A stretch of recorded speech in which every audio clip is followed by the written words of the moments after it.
இயேசுவில் அன்பு மிக்கவர்களே, ஆண்டும் இரட்சகருமாகிய இயேசு கிறிஸ்துவின் திருப்பெயரில் உங்கள் அனைவருக்கும் அன்பின் நல்வாழ்த்துக்களை தெரிவித்துக் கொள்ளுகின்றேன்.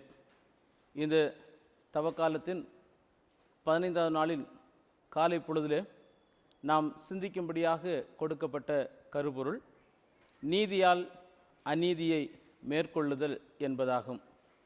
சிந்தனைக்கு கொடுக்கப்பட்ட திருமறை பகுதி தூய யோவான் எழுதின 3வது நிருபம் 1ஆம் அதிகாரம் 10வது வசனத்திலிருந்து 14வது வசனம் முடிய.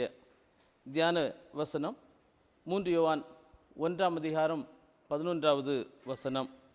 அன்பார்ந்தவரே, தீமையை பின்பற்ற வேண்டாம், நன்மையையே பின்பற்றும். நன்மை செய்வோர் கடவுளிடமிருந்து பிறந்தவர்கள், தீமை செய்வோர் கடவுளை கண்டதில்லை. அன்பு மிக்கவர்களே, நீதியால் அநீதியை மேற்கொள்ளுதல் என்று சொல்லுகின்ற இந்த தலையங்கத்தின் அடிப்படையில் இந்த காலை பொழுதிலே நாம் தியானிப்பதற்கு விளைகின்றோம். அநீதி நிறைந்த, நீதி மறுக்கப்பட்ட உலகிலே நாம் வாழ்ந்து வருகின்றோம். இந்த உலகத்திலே நாம் நீதியை ஆயுதமாக கொண்டு அநீதியை மேற்கொள்ள வேண்டும் என்று சொல்லி தூய யோவான் குறிப்பிடுகின்றார். தூய யோவான் தன்னுடைய 3வது கடிதத்தினை காயு என்று சொல்லுகின்ற பணியாளருக்கு எழுதுகின்றார். நீதி செய்யாமல் அநீதி செய்த தியோத்ரபு என்று சொல்லுவரை கண்டித்து நீதியை நடப்பித்த தெமேத்திரி என்பவருக்கு நற்சான்று வழங்கி இந்த கடிதத்தினை எழுதுகின்றார். நீதியால் அநீதியை நாம் மேற்கொள்ள வேண்டும். அப்படி நீதியை அநீதியால் நாம் மேற்கொள்ள வேண்டும் என்று சொன்னால் என்ன செய்ய வேண்டும் என்பதை 2 குறிப்புகளின் அடிப்படையில் உங்களோடு நான் பகிர்ந்து கொள்வதற்கு விளைகின்றேன். முதலாவதாக, தீமையை அகற்ற வேண்டும். இந்த 3 யோவான் 11வது வசனத்தை நாம் படித்து பார்க்கின்ற பொழுது இதனை நாம் தெளிவாக புரிந்து கொள்ளுகின்றோம்.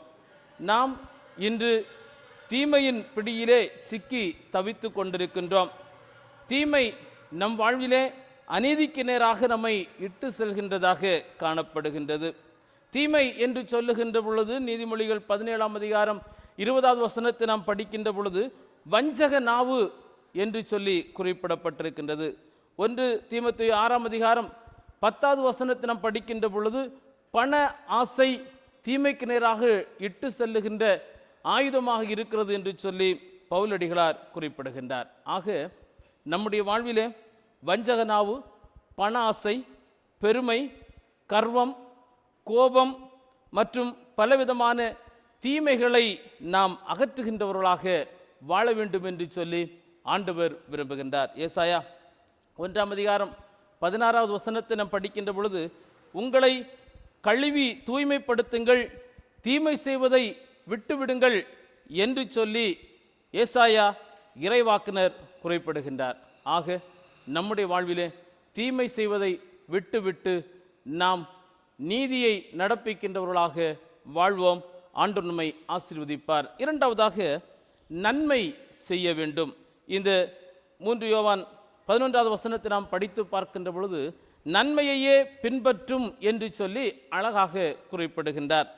நன்மை செய்வது நீதியினாலே அநீதியினை மேற்கொள்வதற்கு பயன்படுத்துகின்ற ஒருவித ஆயுதமாக காணப்படுகின்றது. ரோமர் 12ஆம் அதிகாரம் 9வது வசனத்தை நாம் படித்து பார்க்கின்ற பொழுது தீமையை வெறுத்து நன்மையை பற்றி கொள்ளுங்கள் என்று சொல்லி குறிப்பிடப்படுகின்றது. அதே விதமாய் ரோமர் 12ஆம் அதிகாரம் 21வது வசனத்திலே தீமை உங்களை வெல்ல விடாதீர்கள், நன்மையால் தீமையை வெல்லுங்கள் என்றும், கலாத்தியர் 6ஆம் அதிகாரம் 9வது வசனத்திலே நன்மை செய்வதிலே நாம் மனந்தளராதிருக்க வேண்டும் என்றும் அழகாக குறிப்பிடப்பட்டிருக்கின்றது. ஏசாயா 58ஆம் அதிகாரம் 7வது வசனத்தில் நாம் படிக்கின்ற பொழுது பசித்தோருக்கு உணவு வழங்குதல், வறியவரை ஏற்றுக்கொள்ளுதல், உடையற்றவர்களுக்கு உடையளித்தல், இவையெல்லாம் நன்மை செய்தல் என்று சொல்லி குறிப்பிடப்பட்டிருக்கின்றது.